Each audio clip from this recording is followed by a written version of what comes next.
Welcome back to Madam Across the New Horizons. I'm dear darling, and shall we see what's going on our lovely island of Fawnhallow today? Post Christmas holiday. Hope you all had a very nice time. It's, you know, I mean, we're in the sort of what do you call the aftermath, I suppose, of the Christmas season. So it's now we're sort of just like mainly chilling, to be honest. Well, I say we, as if I'm, you know, speaking for you. I don't actually know what you're doing. Maybe you're doing something intense and crazy. Who knows? But hello, everyone. Right now in Fawnhallow, it's 3:05 p.m. on Thursday, December 26, 2024. Also known as Boxing Day in the UK, which is also a public holiday. And I always look it up every year because I'm like, what is the origin of Boxing Day again? I don't remember. Let's see. Boxing Day. Like, I'm not sure what it's meant to be. It's meant to donate gifts to those in need. Yeah, that's right. Because I remember when I was much, much younger, we assembled like a care package when I was in reception or something to send to... I don't even know who it was being sent to be honest. And, like, reception, by the way, is kind of like kindergarten sort of age. Like, maybe younger or older? I don't really remember. Anyway. Because I always think in my mind that's the origin of Boxing Day, and when I think about it a bit more, I'm like, maybe that's not the origin, maybe that's just a memory I had when I was younger. But no, it is about giving out boxes or whatever of care packages and stuff. But I'm pretty sure I spoke about that before. If not, there was not much to the story because I don't really remember much of it. But we had, in reception, we were meant to like create a box to give to, I'm not sure if it was like, I think it was for another child in like in some other country. I don't remember what other country or who we gave it to. It was probably through some charity donation. I do not remember what I put in mine. I do remember I put some plushie toy in. I obviously did not put in any other ones which I was like, these ones are really special to me. But I put in one which I was like, I think they would like this, and it was small enough and cute that maybe they do. I don't know. I can barely even remember what it was. In my mind it was like a hedgehoggy anteater looking thing. But I generally have no recollection. Or no recollections, a bit of a bit facetious there. I don't have much of a recollection. But no, we're sort of in the aftermath of Christmas, which honestly, it wasn't like crazy or anything this year, at least for me. But we there was a lot of leftover food, which is always a norm when it comes to having big celebrations, I suppose, and to some people is the joy, of being able to consume this leftover food afterwards. Like, I know sometimes a very popular sort of thing that is like sometimes eating with leftovers is better than the actual meal itself, which maybe that's true. I don't know. Again, I'm not really the right person to ask, because to me they're like pretty similar, I guess. I mean, I guess one tastes a bit fresher than the other, but at the same time, you know, food is food. But I did have some leftovers for lunch, and probably will for dinner. Then, but I don't know. We'll see where we go from there. But anywho, yeah, Boxing Day. I don't know. It's nice to have a sort of like peaceful moment afterwards. I don't know.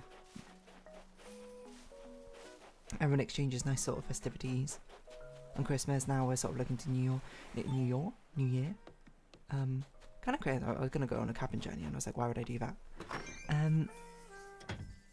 If anything, my one criticism, Christmas should be earlier in December. Like, it goes so immediately from Christmas into New Year's. I feel like ideally these public holidays would be very evenly spread out through the year instead of having, you know, a large period of in June to August where in your parallel holiday. But yeah, what are we going to talk about? I don't really know. Leftovers? There's a little bit of beef Wellington left, and by a little bit I mean literally just like one slice of it, I think. How was my beef Wellington this year? Yeah, it was pretty good. I think the one thing I noted, I was like, I think I made it much saltier this year than I did the previous couple years or whatever. Like, notably salty, but I bit into it and I was like, it's quite salty. But it was mainly on the outside. No, it was mainly, I think I put too much salt when I was doing the yolk based and salting it up to make sure it like became golden crispy. Yeah, it was still pretty good. How was the cake? I also thought the cake was quite nice. It didn't. I think it didn't blow me away. Like, I remember the first time I made a black forest gâteau, I feel like I messed it up like quite a bit. Like, I got like all the balances wrong. I learned a bit from this time, although this time as well I will say that the double cream I had, like, some of it froze over, so when I was doing the final part of like piping on swells to the top to sort of trap in this layer of ganache, the swells didn't taste that great, I'm going to be honest, but luckily the rest of the icing was with double cream, which didn't freeze and defrost, so it wasn't chemically altered, molecular structurally altered, so it tasted quite fine. I will say, I feel like, I don't know if it's a recipe I'm using, or maybe I'm just like mixing it wrong or something, but the cake base itself feels quite like sort of densely stodgy to me, which I'm not really sure if that's what black forest gâteau is meant to be like. I don't know, hold on. Let's have a look. Black forest gâteau, because it could just be what the cake is meant to be, or it could be the recipe I'm using, but it didn't really feel like a crumbly cake. It felt like a very dense cake, and I'm like, that's not really what I was going for. So I think if I'm to do it again, I might try a different recipe, because I don't know why it's come out so stodgy every single time. Because to be fair, I did have, you need to make like basically 2 cakes of it, and I only have one like small cake tin, so I was just like, okay, I'll make a batter, I'll cook once and then I'll cook the next one. The first one I think came out okay, and the second one I think deflated, and part of me I thinks it's because it's basically whipping up a lot of eggs together, and you're meant to sort of fold in like with dry batter, bit of dry cocoa powder and flour in to like make a cake batter, and part of me feels like it must be because of that sitting there for a while. The second one came out quite sort of dense because it like collapsed in of itself, or how long it had to wait for the other one to cook. So that's like a note to myself. But even the first one I felt was like, this also still feels quite dense, you know. But I will say that the filling, the cake still tasted quite nice. It was just like texturally, I was just like, this isn't quite what I wanted, to be honest. But the filling was actually very nice all the same, and so was the icing and the chocolate ganache decorations, obviously, but those are kind of hard to mess up because it's just like shaved chocolate and chocolate ganache, which is literally just chocolate and like cream melted together. Yeah, I don't know. Like it was still good, like people still enjoyed it, but I will say I was disappointed myself when I saw the cake sort of crumb texture come out, and I was like, this is not what I wanted.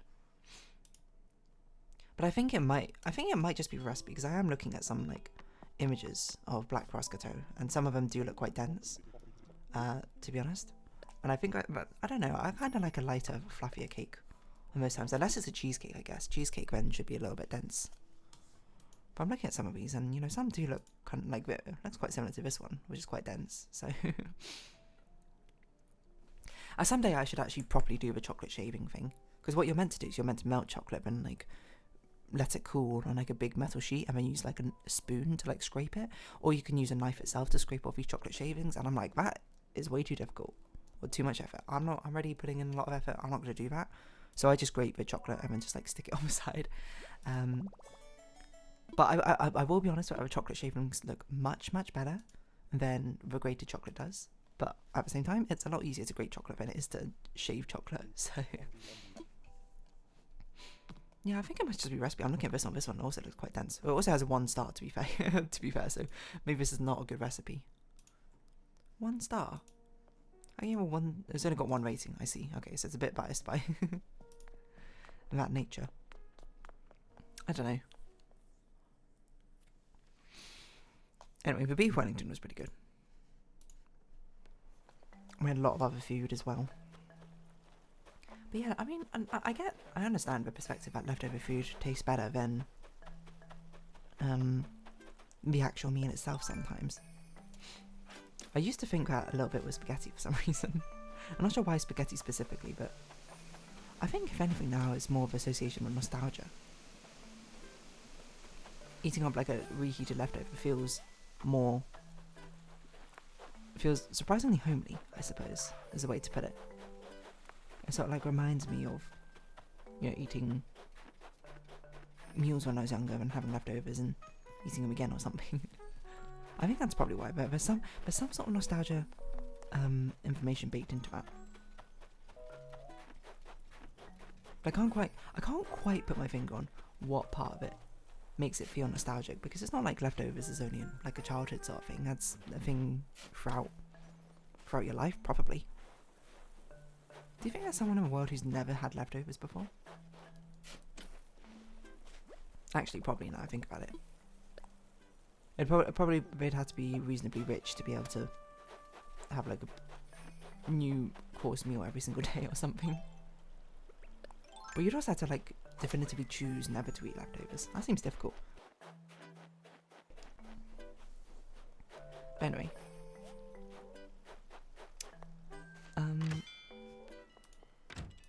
I suppose it can always be a bit of joy as well to assembling all the different leftovers together and be sort of mishmashed meals, if anything. Which I think has a bit of a fun twist to it. Because obviously it's not very cohesive when you have, well, presumably very cohesive when you have a whole Christmas meal together. But then having them individually as part of like a large meal compared to having them sort of composed together like small bits and pieces, it certainly feels like it loses a lot more of a balance that you might have. Like I'm trying to think, in a traditional Christmas dinner maybe you have like a load of stuffing left over or something compared to other parts of a meal, compared to, I don't know, the turkey or the chicken or whatever bird of choice or non-bird of choice or main centre point you have for your meal. Or you might have a load of roast potatoes left over, and it's all very disproportionate, isn't it? But I think that's kind of part of the fun of having a meal, isn't it?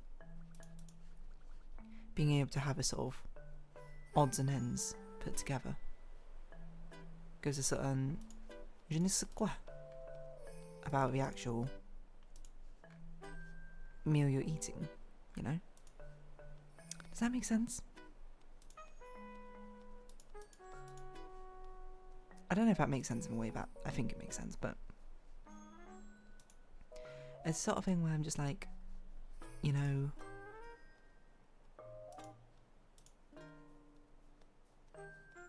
these meal sort of things,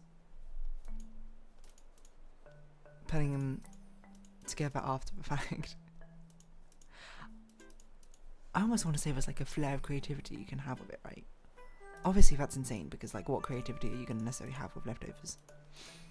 Oh, actually, I was talking to a family friend yesterday about the fact that he uses ChatGPT, and I was like, I don't really use ChatGPT all that often. Like I've used it a couple of times for like inspiration, like to bounce inspiration off of things to think about. But other than that, like I've not used it like in my day to day or anything like that.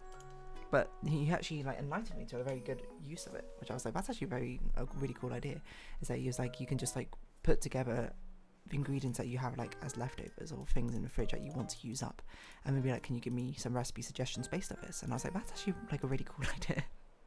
I don't know how I've never like encountered that before. Maybe I have, I forgot about it. But I'm like, that seems totally fair and seems like actually something I would legitimately use it for. But anyway, not the point. The point is, well, I don't know really what the point is. The point is, there's a lot of Christmas leftovers.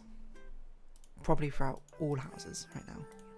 You know, I've got a lot of my friends sending me the Christmas spreads that they had. And of course, basically every single person had like a huge amount of food, right?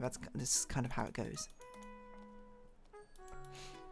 But every time I think about Christmas leftovers, I think about, amusingly, I think it's a Thanksgiving episode on Friends or whatever, when Joey makes like the sandwich or something based around all the things which are left over. By the way, that's like a really weird episode when I think about it, because it's to do with, are you okay, Fauna? You saying hi to Phoebe or something? You are. Aww, cute. Hold on, I'm not sure we've actually seen a conversation between the two of them. I found out, don't get how you wake up so early, Fauna. How do you do it? Oh, there's no secret or anything. I just go to bed early. I think I've seen this. Isn't that like an easy way to wake up early? What do you think? Just go to bed early, drink coffee, easy, never sleep. You're such a jokester, Cupcake. Never sleeping? That's just silly. Now that could work. I'm already a night ostrich. Why not just stay up forever? That's genius. Phoebe, no. That's really, really dangerous. Sleep is very important. maybe mornings just aren't for you. They've even got themed colour hats to the way I themed them as like deities of life and death on my island. That's crazy. How do they do it? How do they know? How do I know? How does anyone know? What am I talking about? Sorry, I got a little bit distracted there. I am actually working on the next thumbnail art, by the way, already. This one requires a lot more planning, so I've not actually started recording anything yet, but there's a lot more, like, I guess I would say concept art happening for this one. Because I need to, because I need to actually plan. I'm trying to think what to give away without giving it away. I mean, I've already said that I feel like this vibe is much more cool, leaning to cool rather than sort of like slice of life, cute or comfy. And I suppose last year's I would say leans to like silly or fun. So it's a lot more planning which is required for this one. Like even more so than what I've usually done. Well, maybe not, I don't know. It's a different sort of planning. It's perhaps a better way to put it. How much are cow morphing potions Neopets? Because I'm like, I made a new cow because I want to have a mutant cow on Neopets. But the thing is, every cow morphing potion is so expensive. 3,000 Neo points. What have I even got? Cow transmogrification. Is that right? Potion. 8 million Neo points. I wonder if it's better to chance it on my cow to try and get them to turn mutant. It's such a low possibility though. Why is this item so expensive? Is anyone even trading it right now? Oh, people are. 8 million? How the heck am I going to give 8 million? You know what, let's chance it. Change your gender. Anyway, on that note, I'm going to round this episode off here, I think. So if you have been watching, thank you very much. It's been Animal Crossing New Horizons. I've been Dear Darling. Likes, comments, subscription, shares, greatly appreciated. Socials, Discord down below. Hope to see each other again, but for now, it's our farewell. So until next time, bye-bye for now.